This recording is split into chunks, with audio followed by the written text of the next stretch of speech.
Assalamualaikum warahmatullahi wabarakatuh.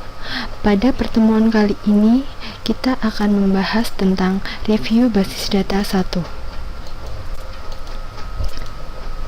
Pokok bahasan yang dibahas pada pertemuan kali ini adalah 1. Pendahuluan, 2. ER model, 3. Model relasional, 4. Struktur query language, dan yang terakhir adalah normalisasi.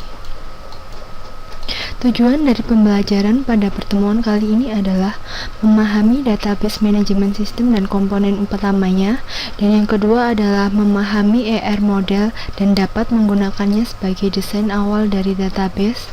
Yang ketiga, memahami SQL dan apa saja yang tercakup dalam bahasa SQL, dan yang terakhir adalah memahami konsep normalisasi dan dapat melakukan normalisasi data. Selanjutnya adalah pendahuluan dari bab review database ini. Poin pertama adalah pada saat sekarang ini kesuksesan suatu organisasi bergantung pada kemampuannya menangkap data secara akurat dan tepat waktu dalam hal pengoperasian, pengaturan data secara efektif maupun penggunaan data untuk keperluan analisis. Yang kedua, kemampuan untuk mengatur atau mengolah sejumlah data dan kecepatan untuk mencari informasi yang relevan adalah aset yang sangat penting bagi sebuah organisasi. Yang kedua adalah pendahuluan. Basis data adalah kumpulan data yang dapat digambarkan sebagai aktivitas dari satu atau lebih organisasi yang berelasi. Sebagai contoh, basis data universitas berisi informasi mengenai satu, yaitu entity, semisal mahasiswa, fakultas, mata kuliah, dan ruang kelas. Dan yang kedua adalah sebuah relasi di antara entitas, seperti pengambilan kuliah yang dilakukan oleh mahasiswa, staf pengajar di fakultas, dan penggunaan ruang perkuliahan.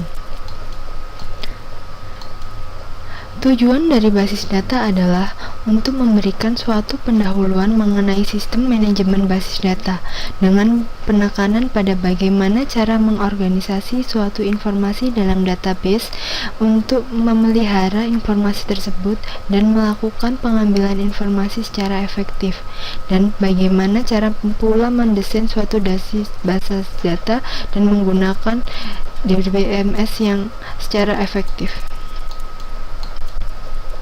ER model. ER model merupakan gambaran dunia nyata diistilahkan dalam objek dan relasinya dan biasa digunakan untuk mengembangkan inisial dari desain basis data.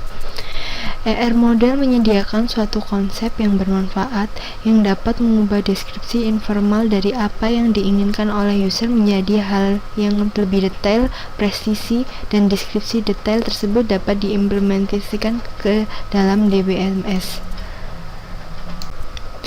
Selanjutnya, di dalam ER model terdapat sebuah entity, atribut, dan himpunan entity. Entity merupakan objek dunia nyata yang dapat dibedakan dari objek yang lain. Atribut. Entity digambarkan dalam suatu basis data dengan menggunakan himpunan atribut. Dan yang ketiga adalah himpunan entity, kumpulan entity yang sejenis. Ini merupakan gambaran dari ER model, di mana ini merupakan sebuah entity dan ini merupakan sebuah atribut, sehingga dari satu gambar secara keseluruhan ini merupakan contoh dari entity sebuah pegawai. Yang kedua adalah relasi dan himpunan relasi. Relasi adalah asosiasi di antara dua atau lebih entity. Ini merupakan gambaran dari relasi antar entity, yaitu antara entity employees dan entity dari departments. Yang selanjutnya adalah himpunan relasi, merupakan himpunan dari relasi-relasi yang sejenis. Himpunan entity yang sama dapat berpartisipasi dalam himpunan relasi yang berbeda atau mempunyai peranan yang berbeda dalam suatu himpunan yang sama. Ini merupakan contoh dari himpunan relasi. Selanjutnya adalah fitur tambahan untuk ER model. Di dalam fitur tambahan untuk ER model terdapat yang pertama adalah batasan kunci atau key constraint. Pada suatu contoh kasus, seorang pegawai dapat bekerja pada beberapa departemen. Sebuah departemen memiliki banyak pegawai dan sebaliknya. Tiap departemen hanya memiliki seorang manajer yang berhubungan dengan key constraint pada manage. Key constraint terdapat beberapa macam, yaitu one to one, one to many, many to one, dan many to many. Selanjutnya adalah batasan partisipasi atau participation constraints. Ini merupakan gambaran dari batasan partisipasi. Selanjutnya adalah entity lemah atau weak entity. Entity lemah dapat diidentifikasi secara unik jika terdapat peran kunci utama primary key yang berasal dari atau dimiliki oleh entity yang lain atau owner. Ini merupakan contoh dari entity lemah. Kemudian adalah hierarki kelas. Seperti pada C++ dan bahasa pemrograman yang lain, suatu atribut dapat diturunkan jika dideklarasikan A isa B. Setiap entity juga termasuk juga entity B. Ini adalah is A-nya. Selanjutnya adalah agregasi. Agregasi digunakan pada saat kita perlu memodelkan apa saja yang terlibat dalam suatu himpunan relasi. Agregasi memperbolehkan kita untuk memperlakukan suatu himpunan relasi sebagai himpunan entity untuk tujuan partisipasi dalam relasi yang lain. Ini merupakan gambar dari agregasi dari monitors. Model relasional. Basis data relasional adalah himpunan relasi. Suatu relasi adalah himpunan kolom atau tupel, atau yang dapat dikatakan semua barisnya bersifat distinct atau unik. Sedangkan relasi itu sendiri terdiri dari dua bagian, yaitu instance, tabel dengan baris-baris dan kolom, skema, menentukan nama relasi plus nama dan tipe kolom. Selanjutnya adalah kekuatan dari model relasional adalah kesederhanaannya, dan kelebihannya adalah menggunakan query atas data. Selanjutnya kita dapat melakukan query pada beberapa tabel yang saling berrelasi. Contoh pada tabel berikut, jika terdapat tabel enrolled yang berrelasi dengan tabel student sebelumnya dengan key field sheet dapat digambarkan sebagai gambar berikut. SID 53831 dan CID Karnetik 101 dengan grade C.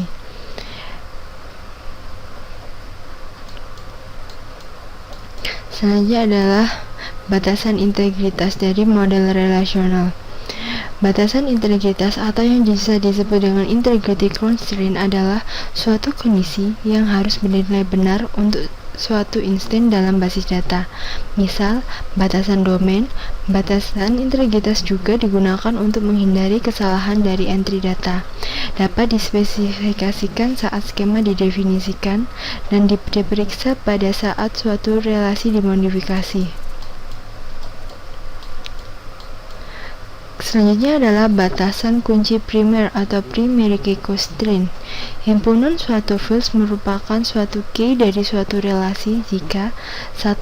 Tidak ada dua tuple yang distinct yang mempunyai nilai yang sama untuk semua key fields, dan yang kedua adalah key tersebut tidak memiliki subset. Kemudian adalah foreign key case. Foreign key adalah himpunan fields dalam suatu relasi yang digunakan untuk melakukan referensi ke tuple pada relasi yang lain dan harus berkorespondensi dengan primary key pada relasi yang kedua. Ini merupakan tabel enrolled dan ini merupakan tabel student, di mana SID enrolled juga berada di dalam SID student. Kemudian selanjutnya adalah struktur query language. Struktur query language atau bisa disingkat dengan SQL adalah bahasa database relasional yang dibuat berdasarkan suatu standar. Bentuk dari SQL yang dasar adalah sebagai berikut, yaitu terdapat select list, from list, where, qualification. Setiap query dalam SQL harus memiliki klausa select yang menentukan kolom yang akan ditampilkan pada hasil, dan klausa from yang menentukan cross product tabel. Klausa operasional where menentukan syarat-syarat seleksi pada tabel yang ditunjukkan oleh from. Berikut ini akan dibahas sintaks query SQL dasar dengan lebih mendetail. Poin pertama yaitu from list. Pada klausa from adalah daftar nama tabel. Nama tabel dapat diikuti oleh nama alias. Nama alias berguna ketika nama tabel yang sama muncul lebih dari sekali pada from list. Yang kedua adalah select list. Adalah daftar nama kolom termasuk ekspresinya dari tabel-tabel yang tercantum pada from list. Nama kolom dapat diawali dengan nama alias dari nama tabel. Poin selanjutnya yaitu kualifikasi. Pada klausa where merupakan kombinasi boolean atau pernyataan kata sambung logika dari kondisi yang menggunakan ekspresi yang melibatkan operator pembanding. Sedangkan ekspresi itu sendiri dapat berupa nama kolom, konstanta atau aritmatika dan string. Selanjutnya yaitu kata kunci distinct, bersifat pilihan yang menghapus duplikat dari hasil query.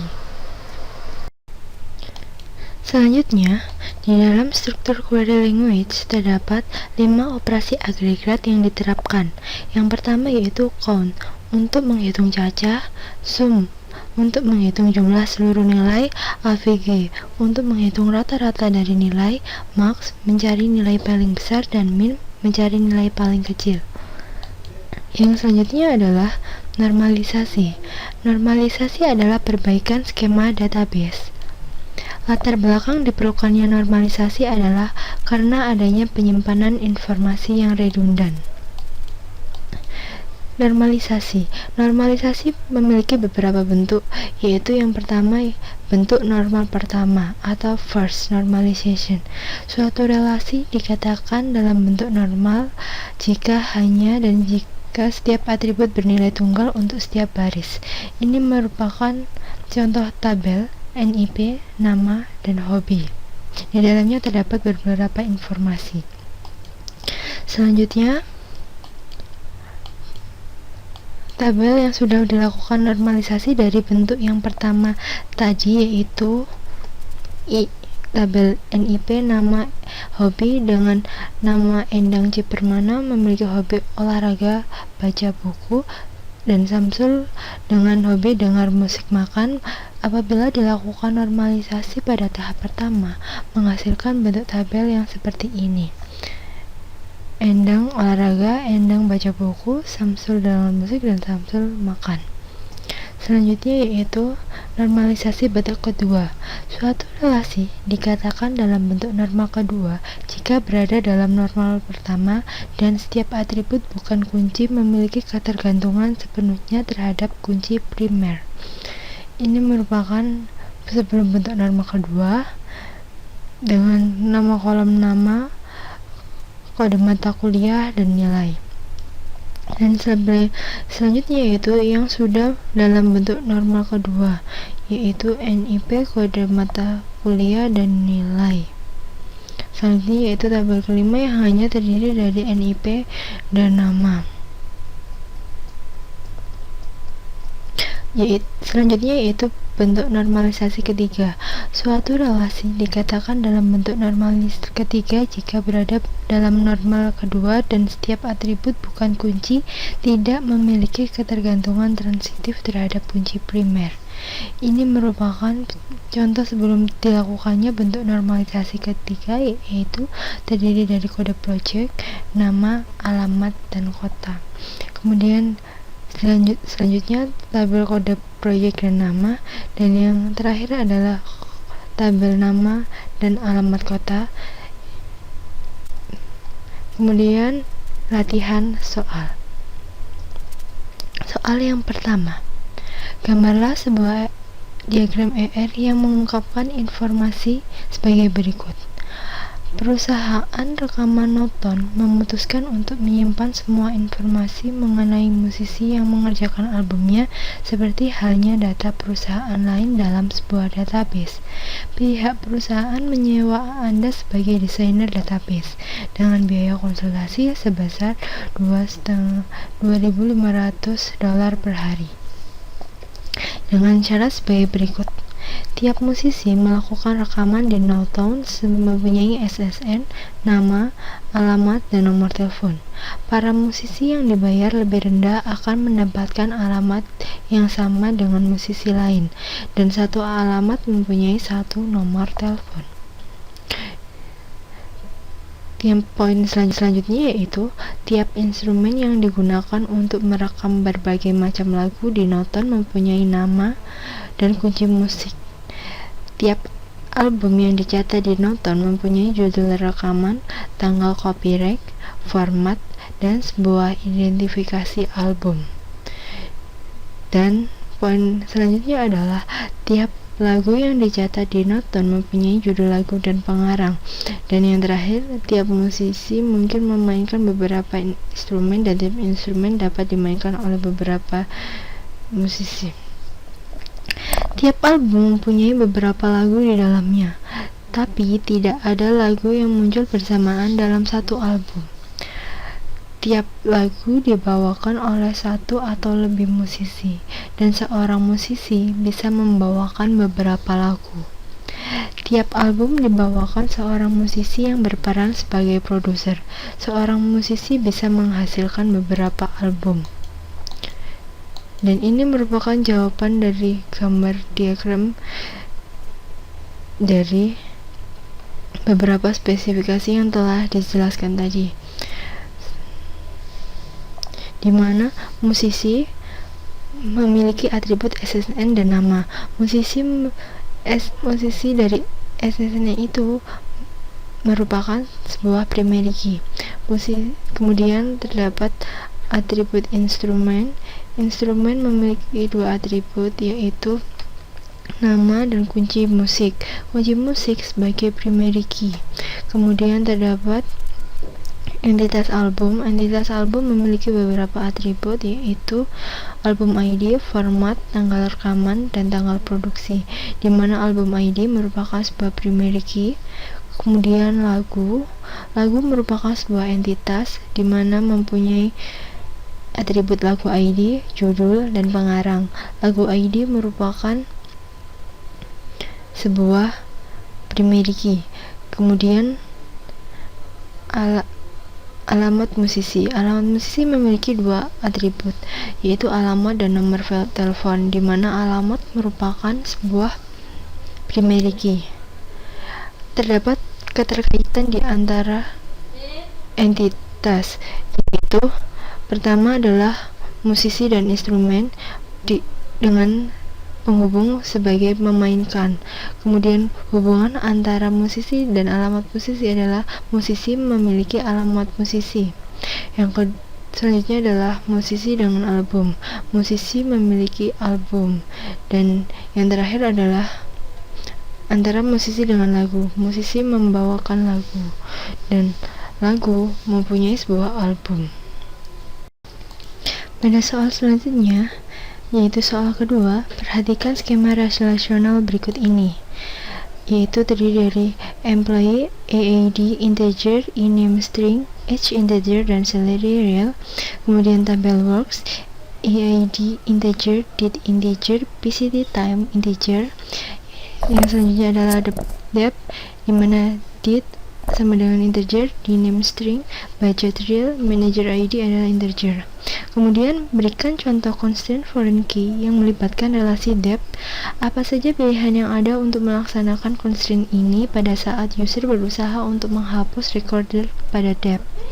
Selanjutnya yaitu dapat digambarkan melalui jawaban seperti ini, di mana terdiri dari 3 tabel sesuai yang disebutkan pada soal tadi, yaitu terdiri dari tabel M, tabel depth, dan tabel works. di mana M terdiri dari EID, e-name, age, dan salary. Kemudian Dep terdiri dari DID, D-name, budget, dan manager ID. Dan Works merupakan EID, date, dan PCT time, di mana date ini merupakan sebuah foreign key.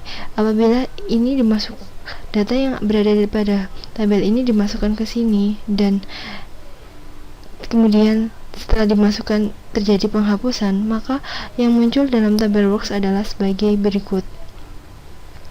Selanjutnya pada soal yang ketiga adalah lakukan normalisasi pada tabel kuliah yang memiliki atribut kode kuliah, nama kuliah, SKS, semester, nama dosen, waktu kuliah, dan ruang. Dengan tabel kuliah misalkan terdiri dari kode kuliah, nama kuliah, SKS, semester, nama dosen, waktu, ruang, dengan gambaran sebagai berikut. Kemudian dilakukan normalisasi, yaitu terdiri dari 3 tabel. Tabel mata kuliah terdiri dari kode kuliah, nama kuliah, SKS, dan semester. Kemudian dosen terdiri dari kode dosen dan nama dosen. Yang selanjutnya adalah jadwal kuliah terdiri dari kode kuliah, kode dosen, waktu, dan ruang. Sekian yang bisa saya sampaikan, semoga bermanfaat. Terima kasih. Wassalamualaikum warahmatullahi wabarakatuh. Sekian yang bisa saya sampaikan pada pertemuan kali ini, semoga bermanfaat. Wassalamualaikum warahmatullahi wabarakatuh.